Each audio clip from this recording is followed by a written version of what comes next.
Hello everyone, my name is Rohit Rao Gautam. कैसे हैं आप सब। तो क्लास पिछले लेक्चर पे हम लोगों ने क्या कहते हैं कि प्रश्नावली 1.2 सॉल्व कर रहे थे और उसके क्वेश्चन नंबर 1 to 4 हमने सॉल्व कर लिए थे, ठीक, अलग अलग वीडियो में। इसके बाद आज हम क्वेश्चन नंबर 5 से स्टार्ट करेंगे, ठीक। क्वेश्चन नंबर 5 के आगे देखते हैं, है ना, क्वेश्चन क्या है। तो पहला क्वेश्चन है ना, मतलब क्वेश्चन नंबर 5वां है कि सिद्ध कीजिए कि एफ आर टू आर में, है ना, एफ आर टू आर मतलब रियल टू रियल में द्वारा प्रदत्त चिन्ह फलन, ठीक है, मतलब कि आपका सिग्नम फंक्शन इसको कहते हैं इंग्लिश में, है ना, इसका जो नाम है इंग्लिश में वो कहलाता है आपका सिग्नम फंक्शन, ठीक। सिग्नम फंक्शन, है ना, ये नाम आप लोग याद रखिएगा। द्वारा प्रदत्त चिन्ह फलन ना तो एकाएकी ना तो आच्छादक है, ये भी एक प्रकार का फलन होता है, ठीक है, जिसको कि हम लोग क्या है कि एफ एक्स बराबर, ठीक है, जैसे कि यहाँ पे दिया गया है ना, इस रूप में हम लोग लिखते हैं। यहाँ पर ये चिन्ह फलन जो है इस तरीके से लिखा जाता है ना, कि एफ एक्स बराबर 1 0 - 1। कब, जब क्या कहते हैं कि x की वैल्यू अगर x 0 से बड़ी है ना, x इज ग्रेटर देन 0, मतलब x अगर धनात्मक है तो ये इसका जो मान आएगा ये 1 आएगा हमेशा, है ना। x बराबर 0 पर 0 देगा और x का मान अगर 0 से कम है तो कितना आएगा, -1 आएगा, ठीक। तो ये हमारा क्या होता है, ये हमारा चिन्ह फलन होता है, ठीक है, सिग्नम फंक्शन होता है। ये चीज़ आपको क्वेश्चन में दे रखी है, ठीक। तो अब जरा देखिए ध्यान से, हमें यह सिद्ध करना है कि ना तो ये एकाएकी है और ना ही आच्छादक है, ठीक। और हमें सेट कौन सा दिया है, हमें सेट दिया गया है आपका real number two real number का।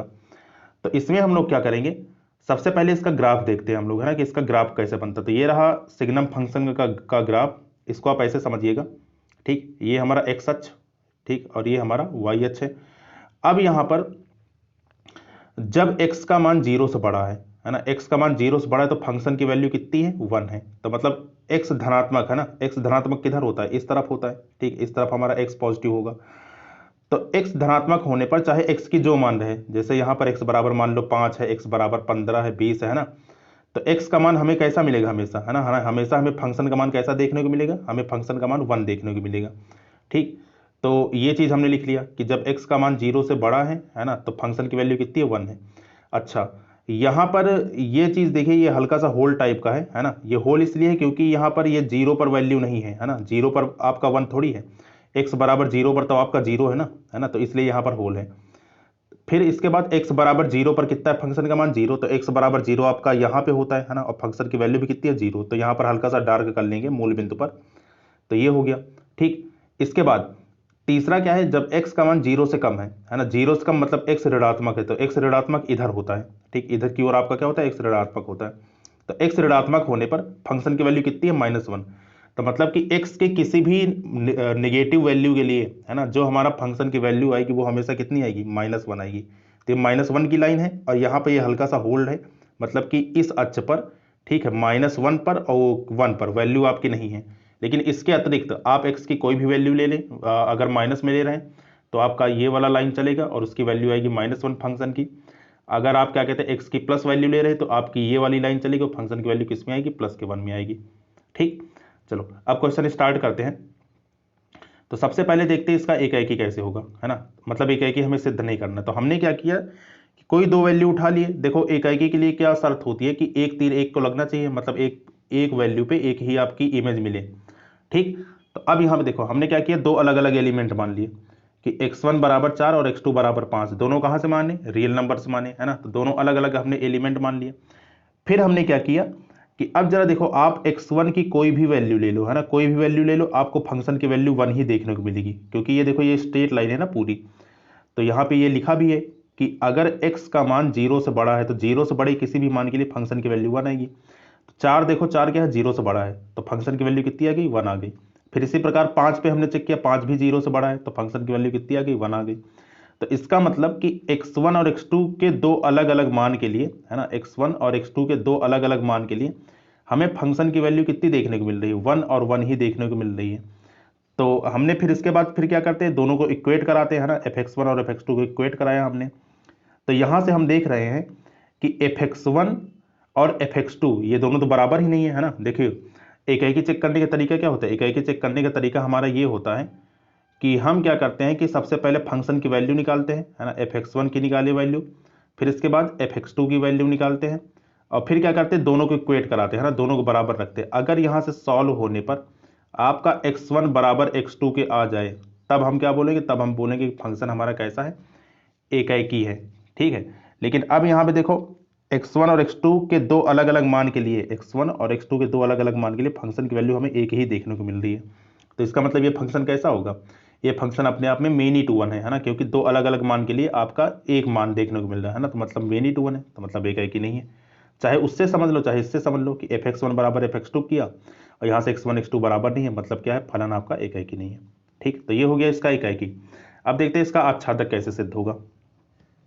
ठीक, आच्छादक के लिए शर्त क्या होती है कि यहाँ पर ये जो कोडोमेन में सारे एलिमेंट है सबको तीर लगना चाहिए, है ना। अगर सबको तीर लगेगा तब तो ये हमारा आच्छादक होगा, नहीं तो नहीं होगा। अब जरा देखो यहाँ पे ध्यान से कि हम x की कोई भी वैल्यू ले ले, है ना। जैसे मान लो कि x की हम कोई भी बड़ी वैल्यू उठाए, 0 से बड़ी वैल्यू, तो 0 से बड़ी वैल्यू आपकी 1 भी है, 2.5 भी है और 3 भी है। हमने ये 2.5 क्यों लिया, क्योंकि यहाँ पे ये रियल नंबर का सेट है ना, और रियल नंबर में सारे नंबर आपके आते हैं, है ना, ये चीज़ आपको बताई गई है। तो रियल नंबर के सेट में सारे नंबर आपके आते हैं, तो यहाँ पर हमने 1 पर, 2.5 पर और 3 पर चेक किया। तो क्योंकि ये तीनों मान आपके x से बड़े हैं और x से बड़े मान के लिए आपकी फंक्शन की वैल्यू कितनी आएगी, 1 आएगी। तो मतलब कि ये तीनों के तीर, तीनों के इधर जितने भी ये एलिमेंट आएंगे 0 से नीचे, है ना, अनंत तक, सबकी तीर कहाँ पे लगेगी, 1 पर ही लगेगी। ठीक, इसी प्रकार फंक्शन की वैल्यू 0 पर कितनी है ना, 0 पर 0 है, क्योंकि देखिए x बराबर 0 पर फंक्शन का मान कितना है, 0 है, तो 0 पर 0 है। इसी प्रकार 0 से छोटी जितनी वैल्यू होगी, मतलब जितने नेगेटिव वैल्यू होंगे, है ना, ऋणात्मक मान होंगे, सब पे फंक्शन की इमेज कैसी आएगी, -1 आएगी। तो चाहे यहाँ पे बात करें, यहाँ पर इसके आगे जितने भी एलिमेंट आएंगे सबकी वैल्यू कहाँ आएगी, -1 आएगी। तो इसका मतलब हम यहाँ से देख सकते हैं कि सिर्फ हमें तीन ही एंट्री की कोडोमेन में, है ना, ये जो 3 एंट्री हैं, क्या कहते हैं कि -1, 1 और 0, है ना, इसी की इमेज हमें मिलेगी, बाकी जितने भी एलिमेंट है छोड़ जाएंगे। तो आपका ऑन टू दिखाने के लिए शर्त क्या होती है, पहली शर्त ये होती है कि सभी को तीर लगना चाहिए, लेकिन सभी को तीर तो नहीं लग रहा है ना, तो इसका मतलब ये क्या है, ये हमारा ऑन टू नहीं है। अब ऑन टू नहीं तो इसको सिद्ध कैसे करोगे, है ना, लिखोगे कैसे, बस लिखने का तरीका यहाँ समझ लो, है ना, क्योंकि हमें रिजल्ट पता है कि ये ऑन टू नहीं है।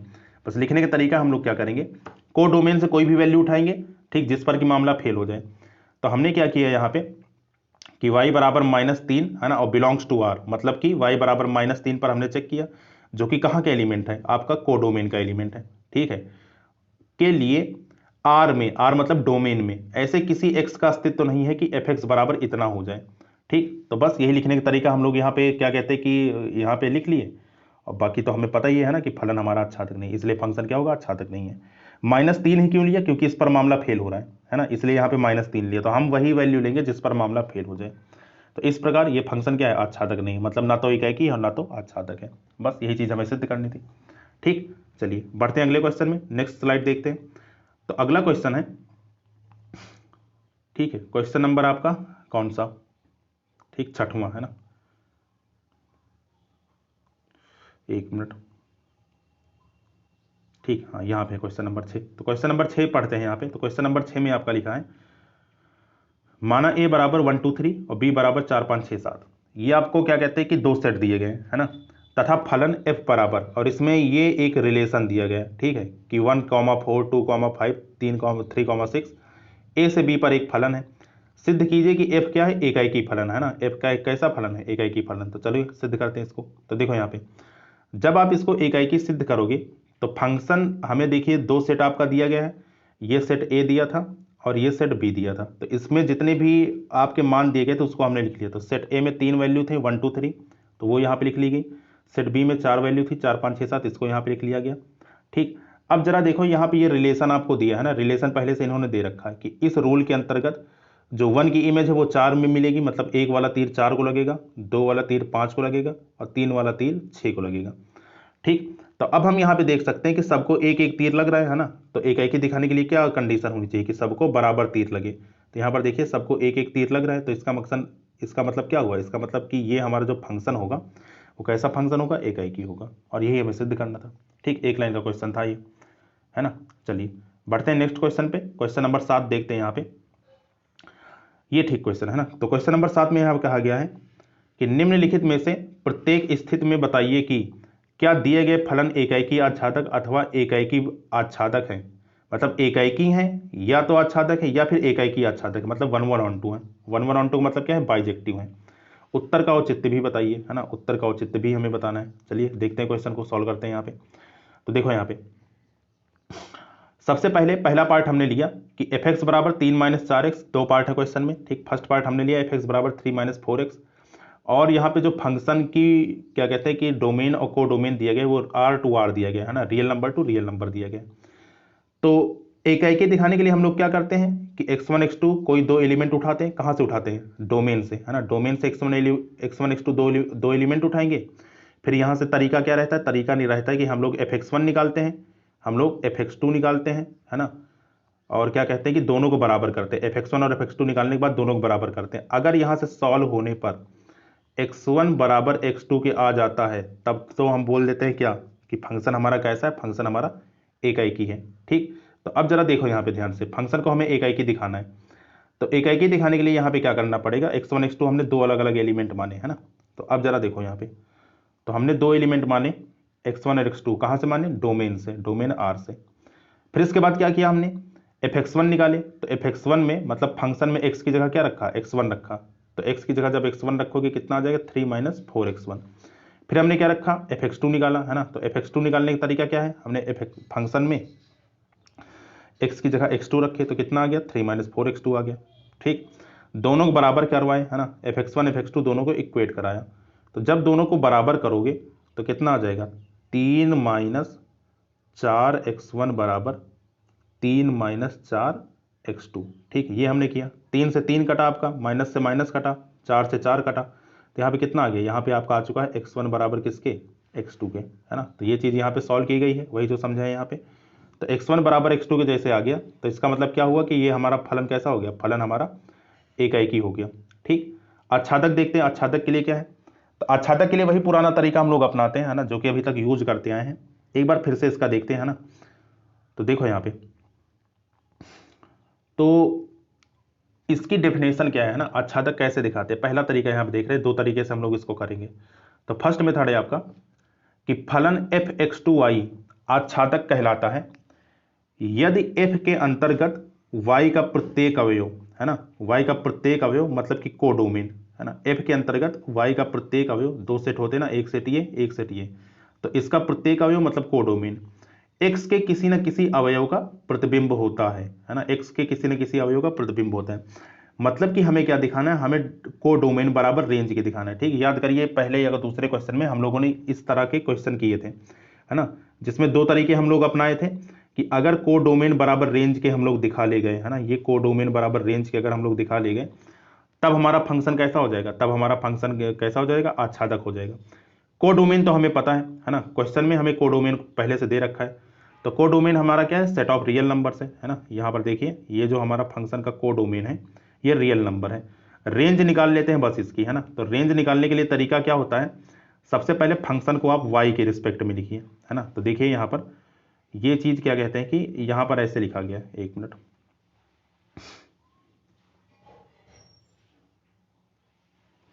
ठीक। हाँ देखो यहाँ पे, तो फंक्शन आपका क्या दिया था, चाहे इसको एफ एक्स बोले चाहे चाहे वाई बोले। तो वाई बराबर कितना दिया, 3-4x। इसको सॉल्व किया हमने और इसको हमने x के रिस्पेक्ट में लिखा, है ना। तो ये हमने क्या किया, यहाँ पर फंक्शन को x के रिस्पेक्ट में लिखे।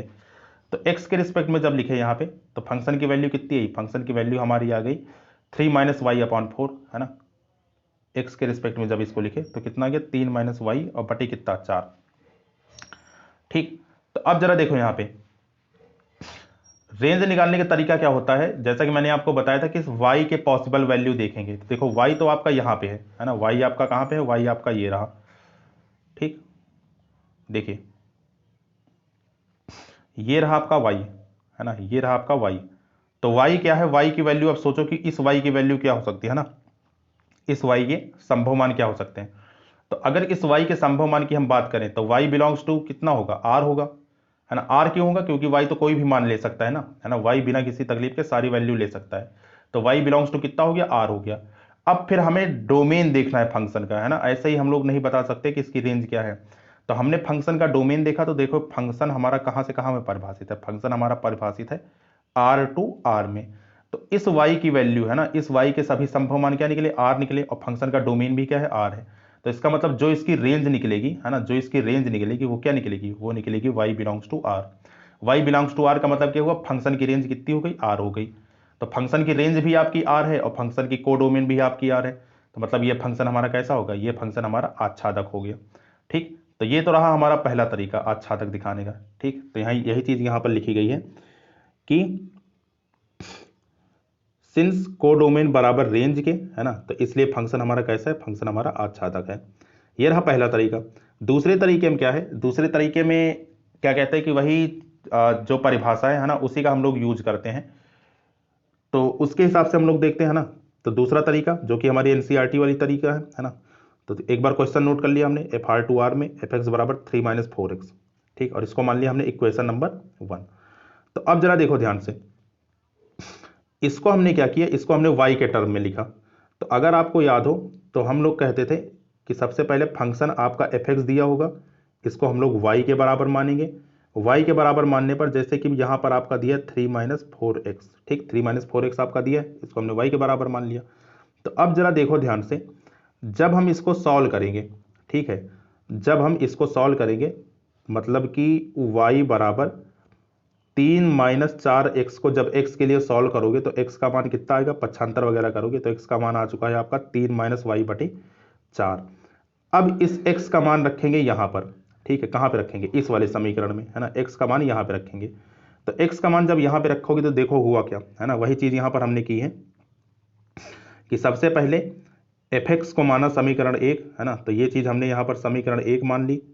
ठीक, तो अब जरा देखो है ना, इसको जब हमने समीकरण 1 माना है एफ एक्स को, फिर हमने क्या किया, इसको y बराबर दी, क्योंकि एफ एक्स लिखो या फिर y लिखो बात एक ही पड़ी। फिर y बराबर हमने 3 - 4x लिखा और इसको हमने x के लिए सॉल्व किया, तो x का मान कितना आ गया, 3 - y/4। फिर क्या करेंगे, फिर इस x का मान उठा के समीकरण 1 में रखेंगे है ना। तो x का मान समीकरण 1 में जब रखोगे तो यहाँ पर जब इसको सॉल्व करोगे तो 3 - 4 और x की जगह क्या रखोगे, 3 - y/4। तो अब जरा देखो यहाँ पे ध्यान से, ये 4 से 4 आपका कैंसिल होगा तो कितना बचेगा, 3 - 3y, ब्रैकेट खोलेगा तो 3 - 3 और माइनस माइनस प्लस का y, तो 3 से 3 ये भी कैंसिल हो गया। तो फाइनली आपका क्या बचा, आपका y बचा। तो हम लोग क्या करते थे यहाँ पे कि अगर एफ एक्स बराबर वाई के आ जाए तब हम फंक्शन क्या बोल देते, फंक्शन को बोल देते थे आच्छादक है।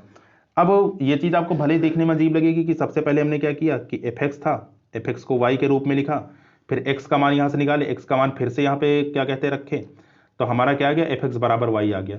ये आपका हर क्वेश्चन में यही आएगा। ठीक, अगर आप इस तरीके से इसको सॉल्व कर रहे हैं तो हर क्वेश्चन में आपको यही चीज देखने को मिलेगी। ठीक, चाहे वो फंक्शन आपका आच्छादक हो या ना हो।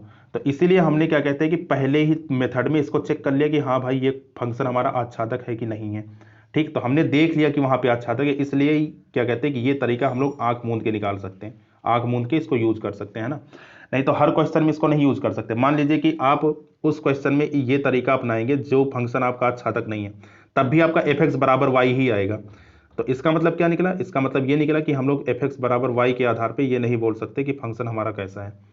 ठीक, तो बस इसको हमने क्या कहते हैं यहाँ पे इसको इसके लिए सॉल्व कर लिया तो एफ एक्स बराबर वाई आ गया। अब क्योंकि हमें पता है, क्योंकि हमने पहले चेक कर रखा है, रिजल्ट पता है कि ये फंक्शन हमारा कैसा है, आच्छादक है, तो बस वही चीज़ यहाँ पे हिंदी में लिख लेंगे। तो हिंदी में हमने क्या लिखा कि प्रत्येक y बिलोंग्स टू r के लिए, मतलब कि कोडोमेन बराबर रेंज के लिए x बराबर 3 - y/4, मतलब ये चीज़ है ना कुछ इस प्रकार है कि x बिलोंग्स टू r तथा एफ एक्स बराबर y, इसलिए क्या है, फलन आपका आच्छादक है। आच्छादक है मतलब कैसा है, आपका 1 to 1 भी है ना, और आपका ऑन टू भी है। तो दोनों अगर जब होते तब फंक्शन कैसा होता है, तब फंक्शन हमारा कैसा होता है, बाइजेक्टिव होता है। तो वही चीज़ हमने यहाँ पे लिख लिया कि फंक्शन हमारा कैसा है, बाइजेक्टिव है। ठीक, ये तो रहा फर्स्ट पार्ट। सेकंड पार्ट अब इसका देखते हैं। चलिए क्वेश्चन के सेकंड पार्ट में देखते हैं यहाँ पे। तो क्वेश्चन के सेकंड पार्ट में आपका दिया फिर से यहाँ पे रियल टू रियल नंबर ही दिया है और एफ एक्स बराबर कितना दिया है, 1 + x²। अब यहाँ पर क्या करेंगे, ठीक फिर से वही तरीका कि एक एक ही सबसे पहले हम दिखाएंगे है ना, और एक एक ही दिखाने के लिए तरीका क्या है कि x1, x2 है ना, कहाँ से मानेंगे, रियल नंबर से मानेंगे। फिर इसके बाद हमने एफ एक्स वन निकाला, हमने एफ एक्स टू निकाला, दोनों को बराबर कर दिया। तो एफ एक्स वन और एफ एक्स टू की जब मान निकालेंगे तो देखिए 1 + x1² यहाँ पे रखें और यहाँ पे हमने क्या रखा, 1 + x2²। एफ एक्स वन का मान यहाँ पे रखा गया 1 + x1², ठीक है, और यहाँ पे क्या रखा गया, 1 + x2²। तो 1 से 1 ये आपका कटेगा तो कितना आएगा, x1 स्क्वायर बराबर किसके आ गया, x2 स्क्वायर के आ गया, है ना। अब यहाँ पे आपको जब पता है कि जब भी स्क्वायर से स्क्वायर कटेगा तो हमेशा क्या आता है, प्लस माइनस आता है, ठीक। लेकिन प्लस माइनस भी हम लोग बहुत ध्यान से देखेंगे, तो यहाँ पे ये तो प्लस माइनस तो आएगा, ठीक, ये बात तो ठीक है। क्यों आएगा, क्योंकि यहाँ पे जो हमारी फंक्शन की वैल्यू है वो किस में है, real number two real number में, इसलिए हमारा यहाँ पे प्लस माइनस आएगा। मान लीजिए कि ये फंक्शन हमारा एन टू एन होता है, ठीक, मान लीजिए कि ये कुछ ऐसा लिखा होता है, एफ है ना is defined as from N to N, मतलब नेचुरल टू नेचुरल होता। और तब आप अगर क्या कहते हैं, x1 स्क्वायर बराबर x2 स्क्वायर के काटते, तब जो यहाँ से मान आता वो x1 बराबर x2 का आता, ठीक। प्लस माइनस यहाँ पे नहीं आता। क्यों नहीं आता, क्योंकि नेचुरल नंबर में आपका क्या कहते हैं कि माइनस संख्याएं थोड़ी होती हैं, ठीक, नेचुरल नंबर में तो आपकी प्लस ही होती है ना। इसलिए यहाँ पर क्या है कि यहाँ पर जब आपका स्क्वायर से स्क्वायर कटा, ठीक, तब यहाँ पे प्लस माइनस आए, क्योंकि हम लोग रियल नंबर में चल रहे हैं ना, और रियल नंबर में आपके दोनों नंबर्स होते हैं, ठीक। तो इसका मतलब क्या है, इसका मतलब हमारा ये है कि अगर हम रियल नंबर में चलेंगे तभी हमारा क्या कहते हैं, प्लस माइनस वाली संख्या आपकी मिलेगी देखने को, ठीक। चलिए अब देखो यहाँ पे, तो जब हमने क्या कहते हैं यहाँ पर x1 और x2 के मान देखे, तो ये दोनों तो आपके बराबर नहीं है, क्योंकि यहाँ पर x1 के एक मान के लिए यहाँ पे हमें दो मान देखने को मिल रहे हैं, है ना। x1 बराबर किसके, प्लस माइनस x2 के। तो जैसे हमें प्लस माइनस देखने को मिला, मतलब कि क्या है हमारा फंक्शन हमारा एकाएकी नहीं है, ठीक। तो ये फंक्शन जो होगा ये हमारा एकाएकी नहीं होगा। अगर x1 बराबर x2 होता तब तो हम इसको 1 1 बोल सकते थे, ठीक, अदरवाइज इसको नहीं बोल सकते, ठीक। चलिए नेक्स्ट पार्ट इसका देखते हैं, आच्छादक इसको चेक करते हैं ना कि आच्छादक ये है कि नहीं, अगली स्लाइड में। चलो अब देखो यहाँ पे, जब हम इसका आच्छादक यहाँ पे चेक किए, तो आच्छादक के लिए देखो क्या होना चाहिए यहाँ पे कि ये जो आपका कोडोमेन है, कोडोमेन में सभी जितने भी एलिमेंट हैं, है ना, सबको क्या है, सबको तीर लगना चाहिए, ठीक, मतलब सबकी इमेज हमें प्राप्त होनी चाहिए। तो अब जरा देखो, हम फंक्शन हम लोग किसकी बात कर रहे हैं, 1 प्लस एक्स स्क्वायर की बात कर रहे हैं, स्क्वायर फंक्शन है आपका। अब हम यहाँ पर चेक करते हैं, ठीक, कि अच्छा स्क्वायर फंक्शन पे कुछ यहाँ पे दिक्कत तो नहीं हो रही। तो हमने क्या किया, हमने दो एलिमेंट उठाए यहाँ पे, एक उठाया हमने -1 और एक उठाया हमने क्या, -2।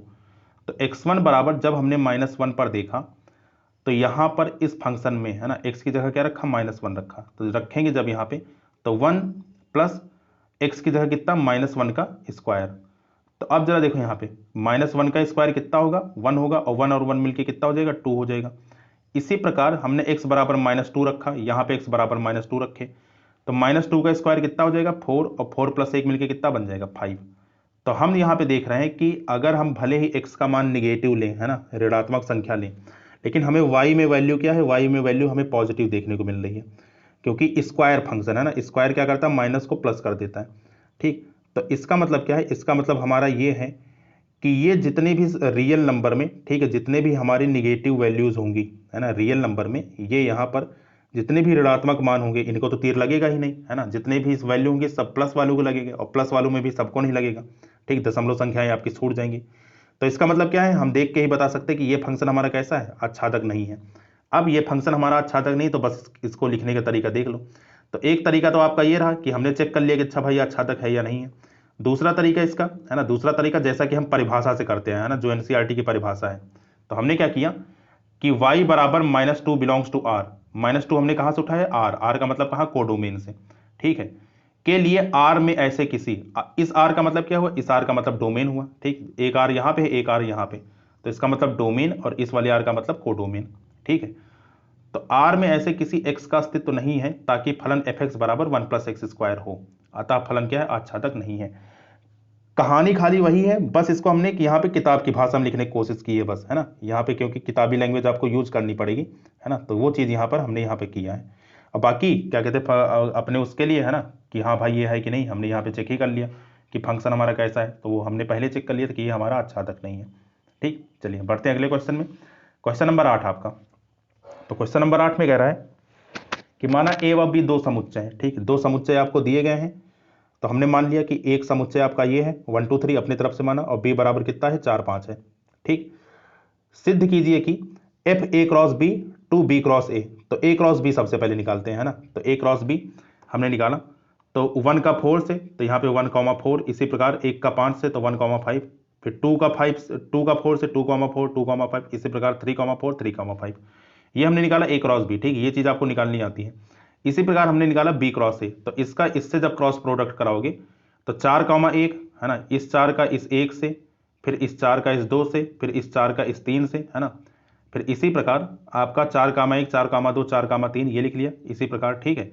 फिर इसके बाद यहाँ पर 5,1 5,2 5,3 है ना। तो a क्रॉस b और b क्रॉस a हमने लिख लिया। हमें क्या सिद्ध करना है ना, कि ये आपका एकाएकी आच्छादक फलन है, ठीक है। फिर इसके बाद हमने क्या किया, इसके बाद इन दोनों सेट को, ये जो हमारा a क्रॉस b और b क्रॉस a निकला, ठीक है, यहाँ पर ये जो a क्रॉस b और b क्रॉस a है ना, इसको हमने यहाँ पर ये सेट के रूप में यहाँ पे लिख लिया, ठीक है। ये चीज़ हमने यहाँ पे लिख ली। तो अब जरा देखो, a क्रॉस b में जितने भी a क्रॉस b के एलिमेंट हैं वो यहाँ पे लिख लिए गए डोमेन में, और b क्रॉस a में जितने भी b क्रॉस a के एलिमेंट है उसको हमने कहाँ लिख लिया, कोडोमेन में लिख लिया, ठीक। तो इतना लिखने के बाद अब यहाँ पे देखो ध्यान से, फंक्शन में एक इंपॉर्टेंट चीज़ दी गई है ना। क्वेश्चन में हमारा ये दिया गया है कि ये जो एफ ए कॉमा बी है और ये जो एफ बी कॉमा ए है, दोनों क्या है, आपस में ना बराबर हैं। मतलब कि जैसे मान लीजिए आपका 1,4 है, ठीक है, और 4,1 है, तो ये दोनों क्या होंगे, ये दोनों आपस में बराबर होंगे। ये यहाँ पे कहा गया, ठीक है, कि फंक्शन की वैल्यू a कॉमा बी पे और फंक्शन की वैल्यू b कॉमा ए पे, दोनों क्या है, आपस में बराबर है।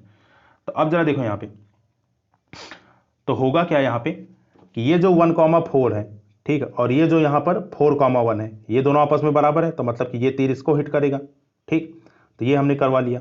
इसके बाद देखा हमने 1,5, तो 1,5 के बाद अगर इसका उल्टा यहाँ पे उपलब्ध है तो देखो यहाँ पे 5,1 है, तो मतलब ये तीर इसको लगेगा, है ना, इसकी इमेज इसको बन जाएगी, ठीक। इसके बाद ठीक बाकी भी देख लेते हैं, है ना। इसके बाद अब देखते हैं 2,4 इसी प्रकार, तो 2,4 तो 4,2 ये अवेलेबल है, 2,5 तो 5,2 ये अवेलेबल है। इसी प्रकार 3,4 तो 4,3 वाला तीर यहाँ पे, और 3,5 तो 5,3 वाला तीर यहाँ पे। तो हम देख रहे हैं कि यहाँ पर सेट ए के प्रत्येक अवयव का प्रतिबिंब सेट बी में हमें प्राप्त हो रहा है, और वो भी एक यूनिक प्राप्त हो रहा है ना, मतलब एक तीर एक को ही लग रहा है। तो इसका मतलब क्या है, इसका मतलब दिया गया फलन हमारा कैसा है, एकाएकी है, क्योंकि एक तीर एक को लग रहा है, इसलिए फलन कैसा है, एकाएकी है। वही चीज़ हमने यहाँ पे हिंदी में लिखी कि a क्रॉस b के सभी अवयवों का प्रतिबिंब b क्रॉस a में अद्वितीय है, अद्वितीय का मतलब यूनिक है, इसलिए फलन क्या है, एकाएकी है, ठीक। आच्छादक यहाँ पे देखते हैं, तो आच्छादक जब देखोगे यहाँ पे, एक मिनट,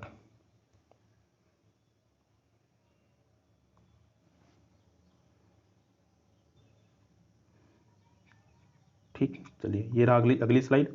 तो आच्छादक में अब यहाँ पे देखो ध्यान से कि जितने भी हमें क्या कहते हैं कि कोडोमेन में एलिमेंट मिले हैं, ठीक है, यहाँ पर आच्छादक के लिए शर्त क्या होती है कि यहाँ वाले जितने एलिमेंट है ना, यहाँ वाले एलिमेंट सबको तीर लगनी चाहिए। देखिए यहाँ पे सबको तीर लग रहा है बराबर, है ना, सारी एंट्रीज को तीर यहाँ पे बराबर लग रहा है।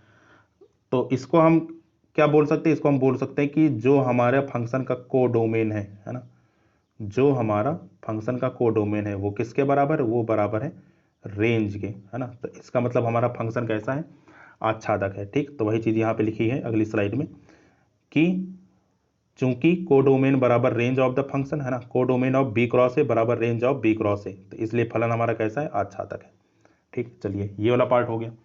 बढ़ते हैं नेक्स्ट क्वेश्चन में, क्वेश्चन नंबर 9 देखते हैं अब। तो क्वेश्चन नंबर 9 में यहाँ पे कह रहा है कि सिद्ध कीजिए कि एफ एन टू एन, आपके पास नेचुरल टू नेचुरल में दिया है, ठीक है, और फंक्शन हमारा कुछ इस प्रकार है कि एफ एक्स बराबर एन प्लस 1/2, है ना। एफ एक्स बराबर आपका दिया है n प्लस 1/2 जब x की वैल्यू कैसी है, विषम है, ठीक। और आपका दिया है n/2 जब x की वैल्यू कैसी है, सम है। एक बहुएक आच्छादक फलन, मतलब कि हमें many to one plus onto सिद्ध करना है, ठीक। बहुएक आच्छादक का मतलब क्या हुआ, हमें मेनी टू वन सिद्ध करना है और प्लस कैसा होना चाहिए, ऑन टू होना चाहिए, ठीक। तो अब यहाँ पे देखो ध्यान से, सबसे पहले फंक्शन सिद्ध करते हैं मेनी टू वन, ठीक। मेनी टू वन यहाँ पे दिखाते हैं। तो मेनी टू वन दिखाने का तरीका क्या होता है कि अगर दो तीर लग जाए, है ना, एक ही एलिमेंट को, तो क्या हो जाएगा, फंक्शन हमारा मेनी टू वन हो जाएगा, ठीक। बस चेक करते हैं हम लोग यहाँ पे। तो हमने यहाँ पे देखा कि एक हमने यहाँ पर, ठीक है, एक एलिमेंट मान लिया कि x बराबर 1 पर हमने चेक किया। तो अब जरा देखो ध्यान से, ये जो हमारा x बराबर 1 है, ठीक है, x बराबर 1 ये हमारा कैसा है, विषम है, ठीक। x बराबर 1 हमारा कैसा है, विषम है। तो विषम के लिए हमारी तो ये वाली फंक्शन परिभाषित है ना, हमें क्या है, ये वाली फंक्शन परिभाषित, जब x का मान विषम है तो फंक्शन क्या है, n प्लस 1/2, ठीक। तो यहाँ पर हमने चेक किया, ठीक, तो यहाँ पर हमने रखा, तो x बराबर 1 रखेंगे यहाँ पे, तो देखिए ये कितना हो जाएगा, अब देखो यहाँ पर x और n को देखकर कंफ्यूज मत होना, ठीक है, कि यहाँ पर तो x दिया है और यहाँ पर हमने n का मान रख दिया, ठीक, तो उससे कोई फर्क नहीं पड़ेगा यहाँ पे। तो x बराबर 1 पर, जो कि फंक्शन हमारा कैसा है, विषम है, ठीक है, हमने यहाँ पर रख के चेक किया, तो 1 + 1/2 कितना आएगा, यहाँ पे 1 आएगा, ठीक। इसके बाद हमने x बराबर 2 पर रखा। 2 अब की बार कैसी संख्या है, सम संख्या है, तो देखो जब x का मान सम है तो फंक्शन की वैल्यू हमारी ये परिभाषित है, क्या परिभाषित है, n/2, ठीक, फंक्शन की वैल्यू कैसी है, n/2 है, ठीक। तो हमने क्या किया, अब की बार हम लोग यहाँ पे रखेंगे, क्योंकि ये आपकी सम संख्या तो इसको सम वाले फंक्शन में रखेंगे। तो हमने यहाँ पे रख के चेक किया, x बराबर 2, तो कितना आ गया, 2/2 कितना आ गया, 1 आ गया। तो देखो हम क्या देख रहे हैं कि x बराबर 1 पर और x बराबर 2 पर, ठीक है, 1 और 2 पर एक ही इमेज हमें देखने को मिल रही है, जो कि क्या है, 1। तो इसका मतलब फंक्शन हमारा कैसा है, मेनी टू 1 है, ठीक है, क्योंकि हमें x दो अलग अलग मान के लिए, ठीक है, यहाँ पर हमें एक ही एंट्री देखने को मिल रही है ना, दो अलग अलग मान के लिए हमें यहाँ पर एक ही एंट्री देखने को मिल रही है, जो कि 1 है। तो इसका मतलब फंक्शन हमारा कैसा है, मेनी टू 1 है, ठीक। अब इसके बाद आच्छादक यहाँ पे दिखाते हैं ना, आच्छादक कैसे होगा। तो देखो यहाँ पे पहले यहाँ पे समझो ये चल क्या रहा है ना, कि आच्छादक यहाँ पे दिखाएंगे कैसे। देखो अभी अभी हमने देखा कि जब हमने 1 और 2 एलिमेंट लिए है ना, तो 1 और 2 वाला तीर किसको लग रहा है, 1 को लग रहा है, ठीक। इसके बाद जब हम x बराबर 3 और 4 पे देखेंगे, तो सबसे पहले ये बताइए 3 कैसी संख्या है, ठीक। मान लीजिए हमने x बराबर 3 पर चेक किया, तो 3 कैसी संख्या, विषम संख्या है। तो विषम संख्या के लिए जो हमारा फंक्शन परिभाषित है, ठीक है, विषम संख्या के लिए जो हमारा फंक्शन परिभाषित है वो कौन सा है, वो ऊपर वाला है कि n + 1/2। तो अब जरा यहाँ पे रख के चेक करो, तो हमने x की जगह 3 रखा या फिर n की जगह 3 रखा, तो कितना आ गया, 3 + 1/2। तो ये सॉल्व होके कितना आ गया, ये सॉल्व होके हमारा कितना आ गया, 2 आ गया, ठीक।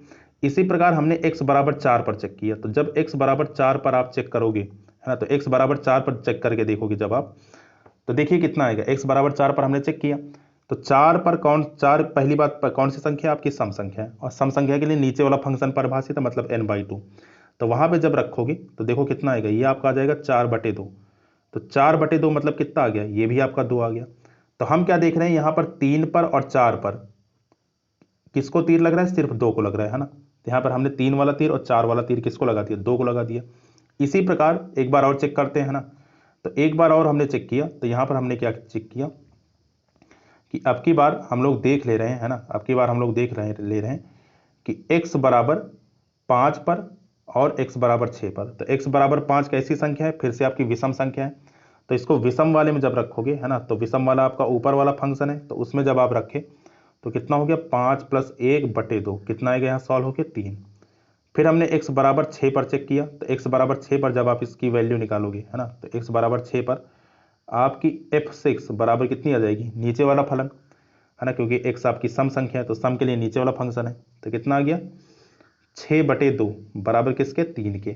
तो देखो हम यहाँ पे क्या देख रहे हैं, हम यहाँ पर ये देख रहे हैं कि जब हम कोई भी क्रमागत सम और विषम लेते हैं, क्रमागत सम और विषम संख्या, जैसे यहाँ पर, ठीक, तो ये हमने क्या किया, ये क्रमागत संख्याएं ली हैं, जैसे x बराबर 5 और x बराबर 6, ठीक, दोनों क्या है, क्रमागत सम और विषम संख्या मिली है। तब हमें कैसा इमेज देखने को मिल रहा है, यहाँ पर 3 3 देखने को मिल रहा है, ठीक, दोनों जगह बराबर। इसी प्रकार हमने यहाँ पर 3 पर और 4 पर चेक किया, तब भी हमें 2 देखने को मिल रहा है।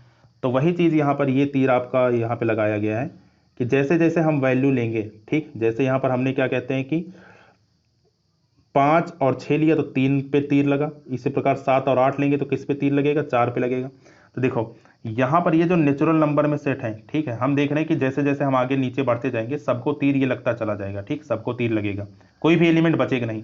वो अलग बात है कि वो डबल डबल लग रहे हैं, लेकिन सबको तीर लग जाएगा, ठीक। तो जैसे ही सबको तीर लगेगा तो मतलब हम क्या बोल देंगे, फंक्शन हमारा कैसा है, आपका ऑन टू फंक्शन है, ठीक। अब ये ऑन टू फंक्शन है, ये तो हमें पता चल गया, बस अब इसको लिखेंगे कैसे, ठीक। तो अब यहाँ पे लिखने का तरीका देख लेते हैं, इस टाइप के फंक्शन में जब अलग अलग परिभाषा दी हो तब कैसे लिखते हैं, ठीक। तो हमने यहाँ पे क्या लिखा कि माना n कोई संख्या है, ठीक, कोई भी संख्या हमने मान ली, अभी हमें ये नहीं पता कि ये कैसा है, सम या विषम है, ठीक। तो दो कंडीशन हमने मानी, यदि n विषम है, ठीक, तो अब विषम संख्या को कैसे लिखा जाता है, 2n-1 से, ठीक, आपको याद होगा। तो विषम संख्या को लिखने का तरीका होता है 2n-1 और सम संख्या को लिखने का तरीका होता है 2n, ठीक। ये जनरल रूप है ना, मतलब व्यापक रूप। तो व्यापक रूप में हम लोग ऐसे ही लिखते हैं। तो हमने क्या किया यहाँ पे कि n कोई विषम संख्या है, मतलब कि 2n-1 भी कैसी है, एक विषम संख्या है, ठीक।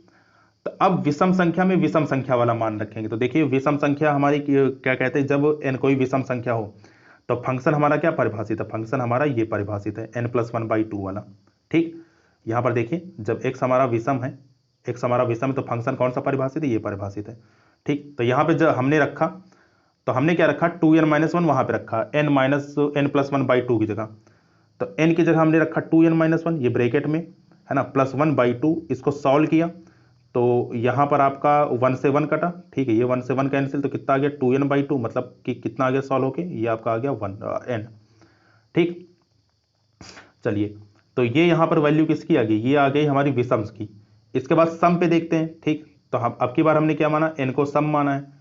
तो सम को कैसे लिखते हैं हम लोग जनरल रूप में, 2n के रूप में। ठीक, तो सम के लिए हमारी फंक्शन क्या है, n/2 परिभाषित है।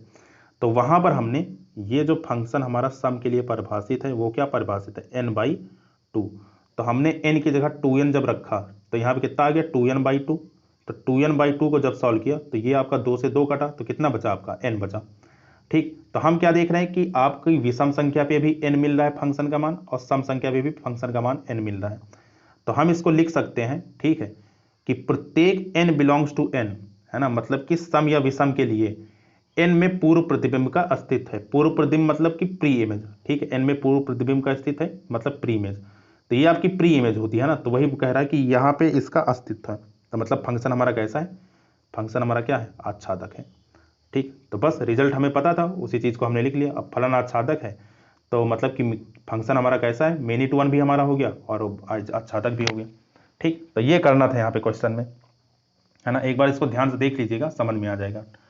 इसके बाद बढ़ते हैं अगले क्वेश्चन में, क्वेश्चन नंबर 10। और इसके बाद एक और बचेगा क्वेश्चन नंबर 11, है ना। आज ये इस एक्सरसाइज को खत्म कर देते हैं। तो देखिए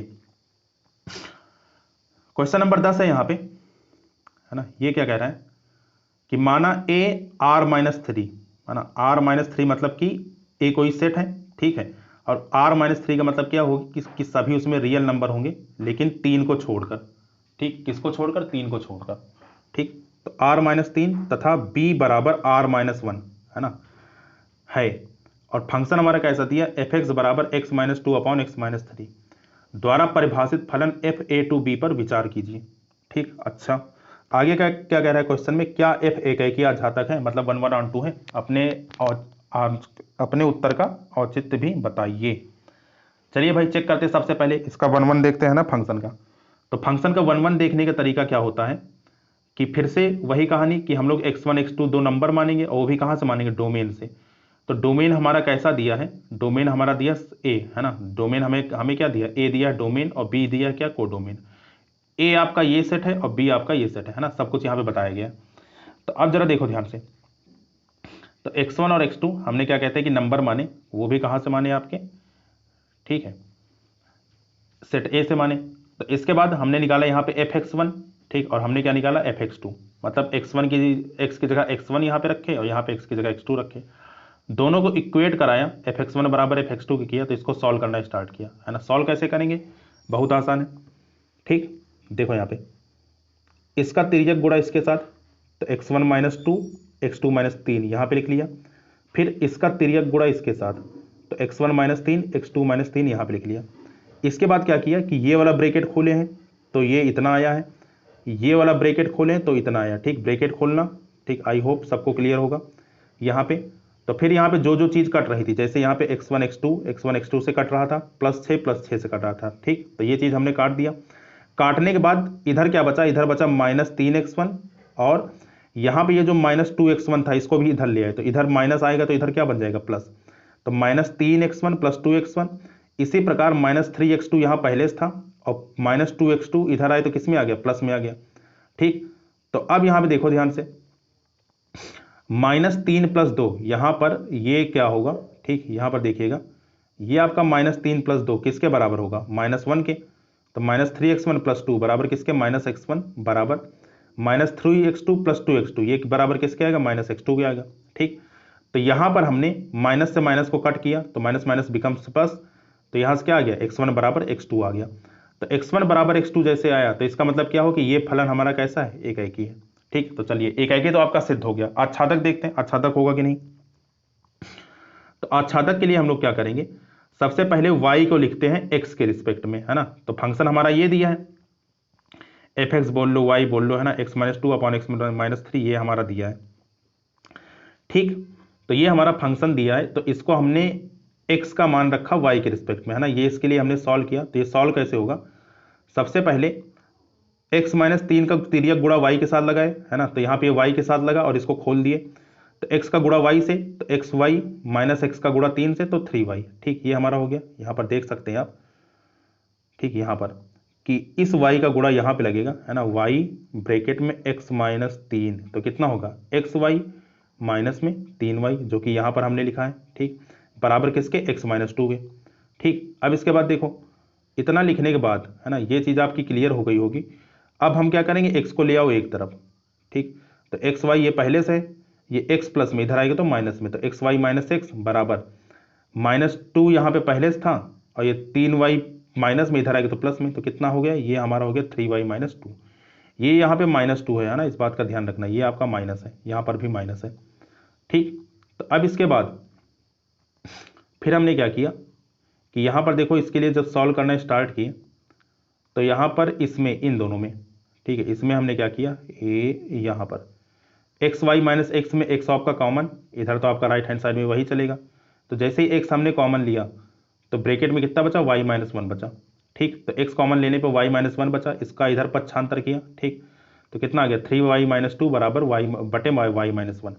अब यहाँ पे देखो ध्यान से, ये y माइनस वन जो है ना, और नीचे है हर में है, तो हमें पता है कि यहाँ पर ये जो वैल्यू है ये आपकी वन के बराबर नहीं हो सकती, मतलब y का मान हम एक नहीं ले सकते।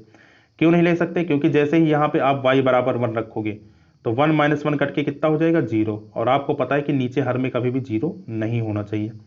ठीक, तो ये हमारा हो गया। ठीक है, तो मतलब कि 3y माइनस टू बटे वाई माइनस वन, ये हमारा x का मान निकला।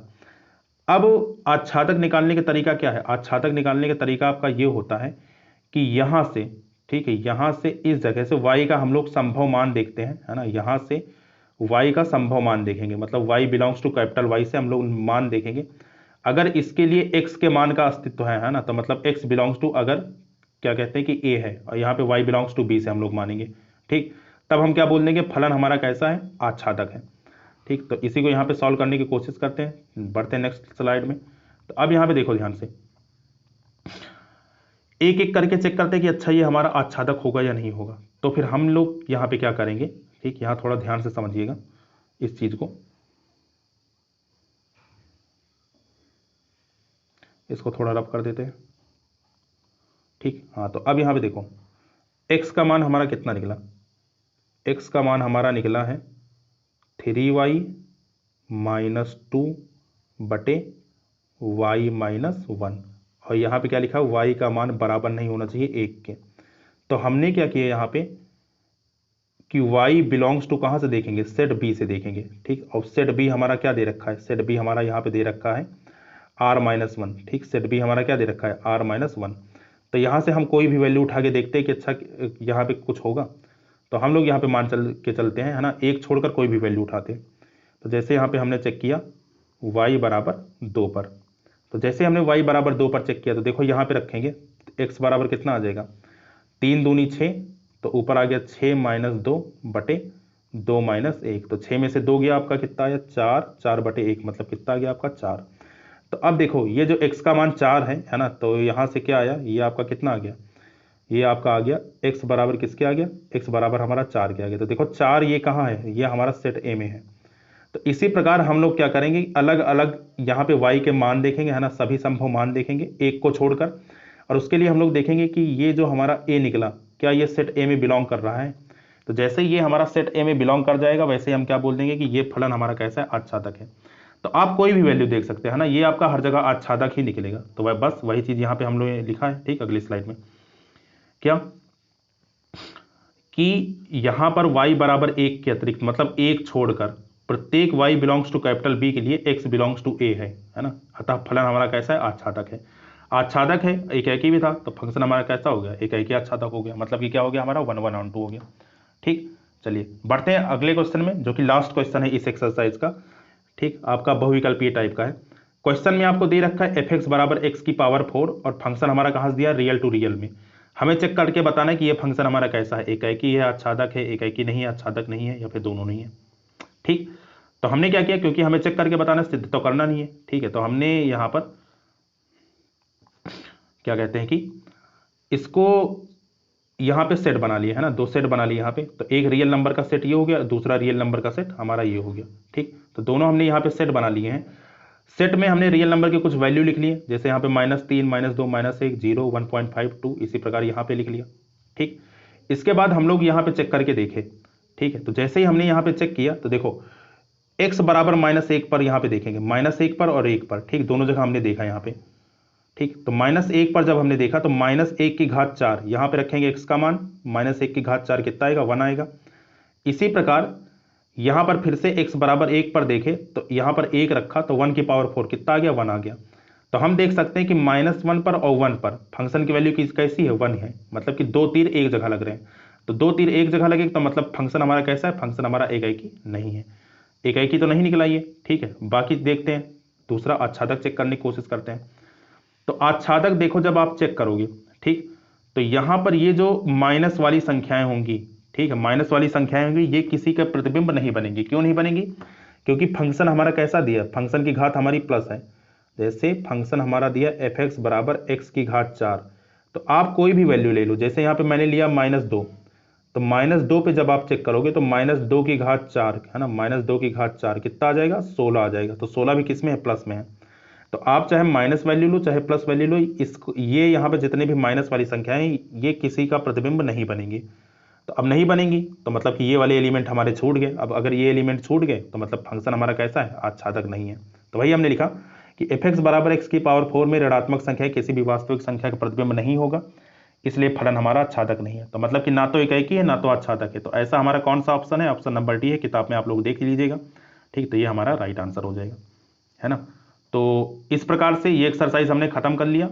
अब अगले एक्सरसाइज में क्या कहते हैं, इसके आगे मतलब कि अब इसके आगे एक टॉपिक देखेंगे सिलेबस के हिसाब से, जो हमारा अपडेटेड सिलेबस है 2000 क्या कहते हैं कि 20 और 21 के लिए जो था, है ना, पिछले साल जो सिलेबस दिया था 30% कट करके, उसी सिलेबस के हिसाब से हम लोग देखेंगे, क्योंकि इस बार भी पूरे चांसेस है कि वही सिलेबस आपके काम आएंगे।